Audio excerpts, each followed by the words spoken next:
إله إلا الله محمد رسول الله. Alhamdulillahilladzi an'amana bi ni'matil imani wal islam. Asyhadu an la ilaha illallah nahmaduhu wa nasta'inuhu wa nastaghfiruh wa na'udzu billahi min sururi anfusina wa min sayyiati a'malina. May yahdihillahu fala mudhillalah wa may yudlilhu fala hadiyalah. Wa ashhadu anna Muhammadan abduhu wa rasuluh al-mab'udz rahmatan lil alamin. Allahumma shalli wa sallim wa barik ala Muhammad wa ala alihi wa sahbihi ajma'in. Amma ba'du, faya ayyuhal hadirun, usikum wa nafsi bitaqwallah faqad fazal muttaqun. Ya ayyuhalladzina amanu taqullaha haqqa tuqatih wa la tamutunna illa wa antum muslimun. Qala Allah ta'ala fi kitabihil karim wa huwa asdaqul qail. A'udzu billahi minasy syaithanir rajim.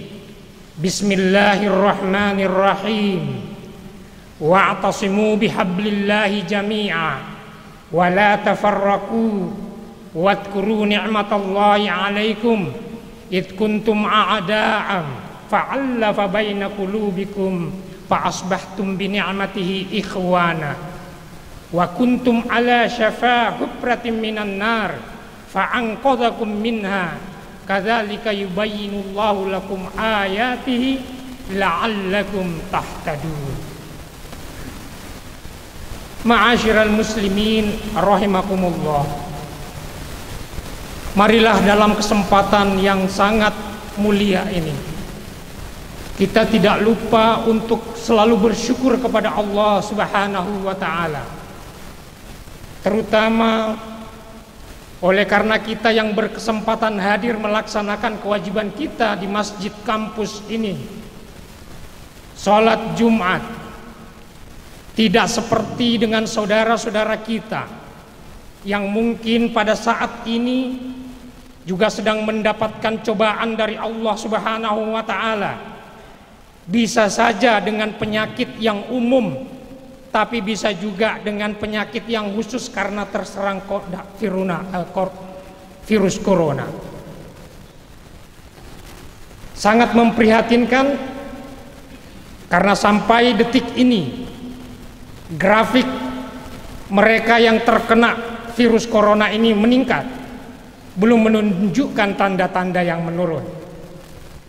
Oleh karena itu, tidak ada alasan bagi kita sekalian untuk sungguh-sungguh mensyukuri nikmat Allah Subhanahu wa ta'ala yang diberikan kepada kita ini berupa kesehatan dan kesempatan untuk melaksanakan kewajiban kita sekali lagi di masjid kampus UGM ini. Demikian juga kita tidak lupa mengirimkan salawat kepada junjungan Nabi besar Muhammad sallallahu alaihi wasallam. Nabi yang diutus oleh Allah, yang nanti akan kita lihat betapa peranan baginda Rasul ini di dalam memerdekakan umat, di dalam memerdekakan bangsa, di dalam melepaskan ikatan-ikatan pemikiran primordial yang sangat jahiliyah pada masa itu, sehingga tugas kerasulan yang dibawa oleh baginda Rasul untuk menyempurnakan akhlak manusia menjadi suri teladan untuk kita sekarang ini di dalam mengisi era kemerdekaan bangsa Indonesia. Kita refleksikan, kita ambil pelajaran untuk bisa kita tegakkan di dalam negara kita mengisi kemerdekaan Republik Indonesia. Bukan suatu kebetulan jamaah Jum'ah yang dimuliakan oleh Allah, bulan ini adalah bulan Agustus tahun Masehi yang oleh bangsa Indonesia dicanangkan sebagai salah satu di antara harinya, yaitu pada tanggal 17 Agustus adalah hari yang penuh sejarah, penuh dengan makna dalam rangka tidak saja pembebasan kolonial dari negeri ini, tetapi juga dari pembebasan kebodohan rakyat Indonesia yang dideklarasikan tepat pada tanggal 17 Agustus 1945. Pada saat yang sama, meskipun sudah beberapa bulan yang lalu, telah diperkenalkan oleh Menteri Pendidikan dan Kebudayaan Kampus Merdeka, Merdeka Belajar.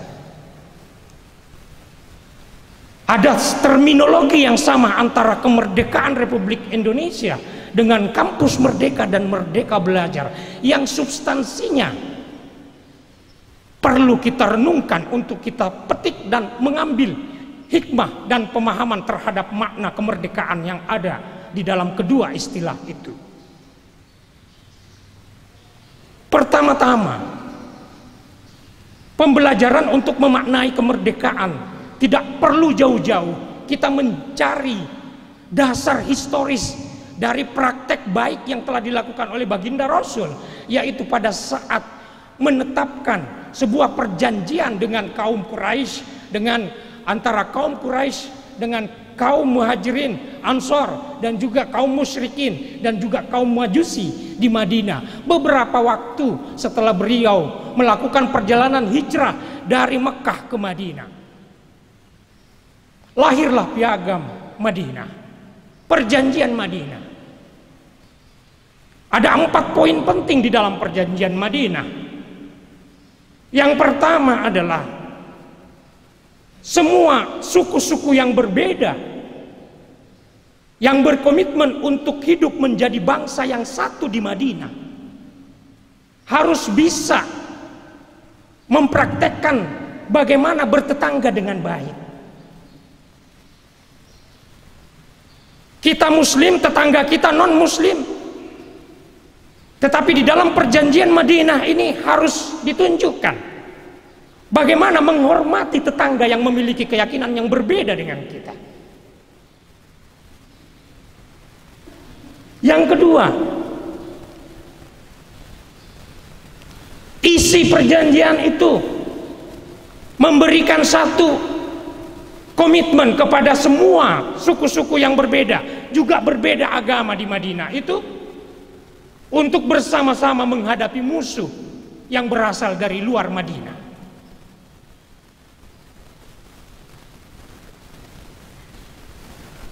Jadi yang bersatu itu bukan hanya Muslim, bukan saja orang yang beragama Islam. Yang bersatu di dalam Piagam Madinah adalah mereka yang berbeda suku, berbeda agama. Yahudi. Tapi dengan perjanjian itu mereka harus bersatu menghadapi musuh yang ada berasal dari luar Madinah. Ketiga, ajaran yang ada di dalam Piagam Madinah melindungi orang yang teraniaya.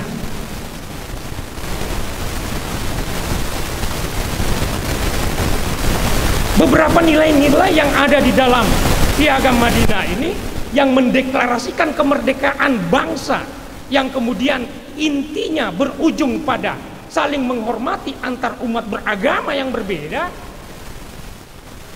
Karena poin terakhir, poin yang keempat dalam isi Piagam Madinah itu adalah menghormati perbedaan agama.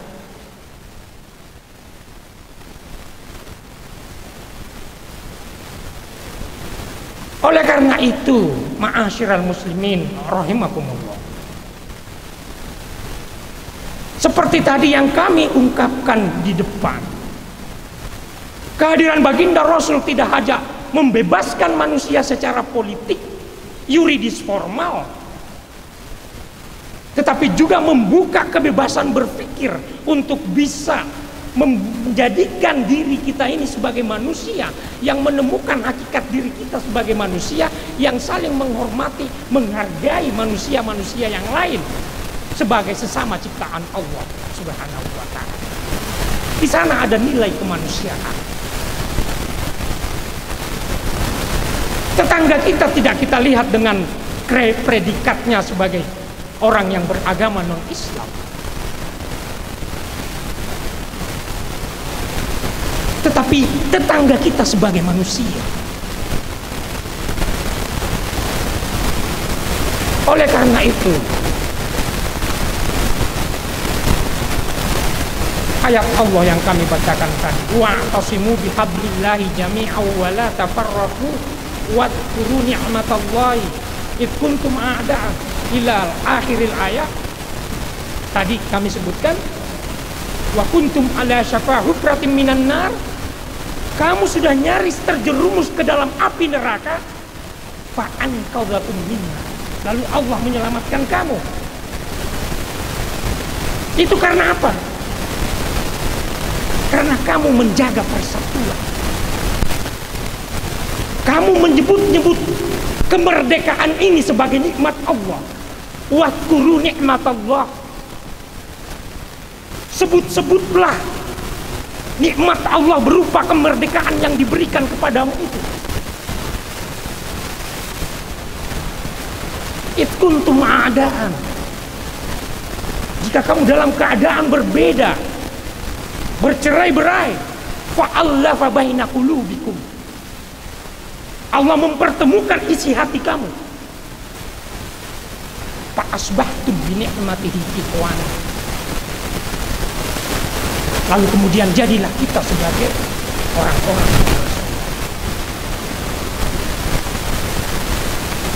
yang kedua, jamaah sekalian. Kampus Merdeka, Merdeka Belajar. Secara konseptual, kita yang mengikuti penjelasan Mas Menteri, kita bisa memahami 4 hal. Pertama, manajemen perguruan tinggi, pendidikan tinggi harus diperbaiki. Yang berstatus sebagai satuan kerja itu diangkat sebagai badan hukum, PTNBH. Maksud Mas Menteri apa? Agar supaya dengan status kampus PTNBH ada kebebasan kompetitif di sana. UGM menjadi kampus PTNBH diberikan kebebasan untuk berkompetisi di tingkat dunia. Oleh karena itu pendidikan tinggi, lembaga-lembaga pendidikan tinggi yang masih berstatus satuan kerja kemudian diusahakan untuk menjadi badan hukum. Yang kedua, kata Mas Menteri, akreditasi perguruan tinggi itu otomatis. Kalau yang tadi sudah bagus A, maka akreditasi 5 tahun berikutnya tetap dapat A. Bagi mereka yang belum dapat akreditasi tinggi, bisa mengajukan permohonan. Dan yang ketiga, kemudian ada otonomi membuka program studi. Diberikan kepada fakultas kebebasan untuk membuka program studi yang dianggap penting strategis untuk membangun negeri ini. Dan yang terakhir, kebebasan mahasiswa untuk kuliah di luar kampus 2-3 semester. Jemaah sekalian, kita menangkap satu saja substansinya. Dan yang memang juga diakui bahwa konsep ini dilatar belakangi oleh keinginan untuk meningkatkan atau membangun SDM Indonesia, membangun sumber daya manusia, agar supaya menurut ajaran agama kita Islam, kita tidak meninggalkan generasi-generasi yang lemah.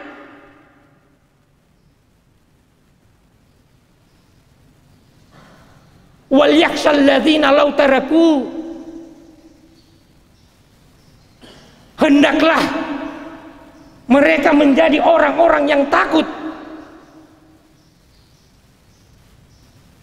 karena akan meninggalkan zurriyatan di'afa,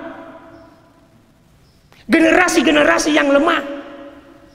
Khafu alaihim, mereka itu takut jangan sampai generasi-generasi ini tidak sejahtera hidupnya. Falyattaqullah wal yaqulu qaulan sadida. Ini tanggung jawab kampus Merdeka, Merdeka Belajar. Membangun SDM Indonesia agar supaya kita semua tidak menjadi generasi-generasi yang meninggalkan generasi muda yang lemah. Hadis riwayat Muslim, Bukhari Muslim, bahwa sesungguhnya innamal mu'min, ya, sesungguhnya seorang mukmin itu khairun, lebih baik, wa ahabbullah, dan akan dicintai, disukai oleh Allah. Orang mukmin itu yang kuat, al-mu'minul qawiyyu. Allah lebih mencintai, lebih menyukai orang mukmin yang kuat daripada minal mu'minil dhaif, daripada orang mukmin yang lemah. Oleh karena itu jemaah sekalian, mengapa kita tidak menggunakan kesempatan di dalam hidup kita mengikuti proses pembelajaran pendidikan di kampus-kampus terbaik di Indonesia, UGM. Kita berusaha untuk menjalankan perintah agama kita ini untuk tidak meninggalkan generasi-generasi lemah.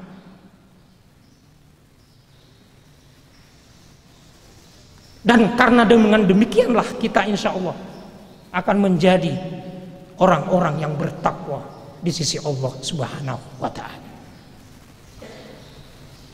Ma'asyiral muslimin rahimakumullah. Sebagai akhir dari khutbah pertama ini, kami ingin memberikan satu kesimpulan, bahwa substansi kemerdekaan itu berada tidak saja pada aspek formalitas, dideklarasikannya bangsa ini sesuai dengan apa yang tercantum di dalam pembukaan Undang-Undang Dasar 1945, tetapi juga kemerdekaan manusia yang memiliki potensi berpikir, memiliki potensi berrefleksi, memikirkan bagaimana masa depan bangsa ini. Dan oleh karena itu, dalam konsep kampus Merdeka, Merdeka Belajar, seharusnya pembangunan SDM tidak hanya tertuju pada infrastruktur, tetapi juga pada pembangunan manusia itu sendiri melalui proses pendidikan moral, proses pendidikan yang terkait dengan jati diri bangsa ini yang beridentitas sebagai bangsa yang beragama, bangsa yang menghargai kemanusiaan, bangsa yang bersatu, bangsa yang bermusyawarah, dan bangsa yang ingin mewujudkan keadilan sosial bagi seluruh rakyat Indonesia. Aqulu qouli hadza wastaghfirullahal adzim li wa lakum wa li jami'il muslimina wal muslimat fastaghfiruhu innahu huwal ghafurur rahim.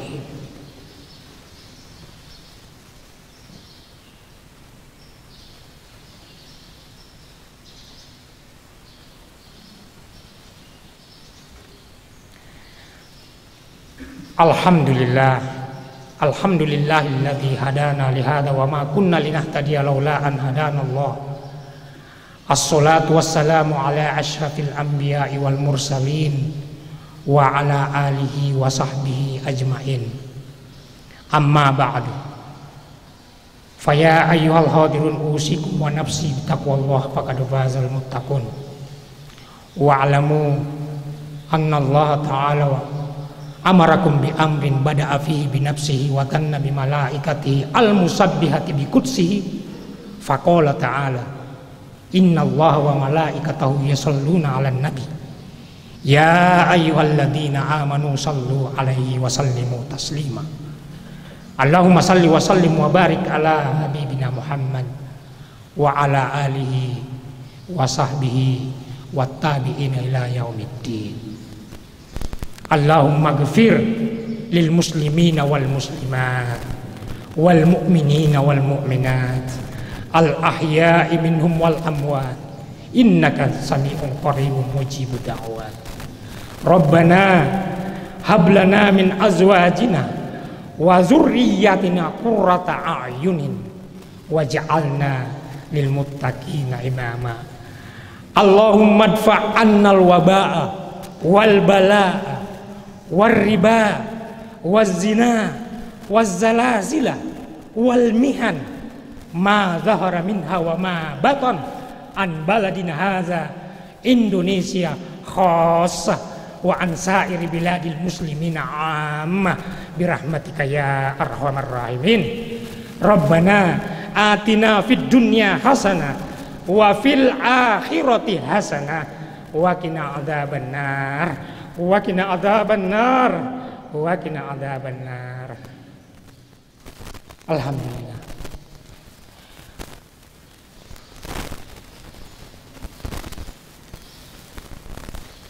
La ilaha illallah Muhammadun Rasulullah.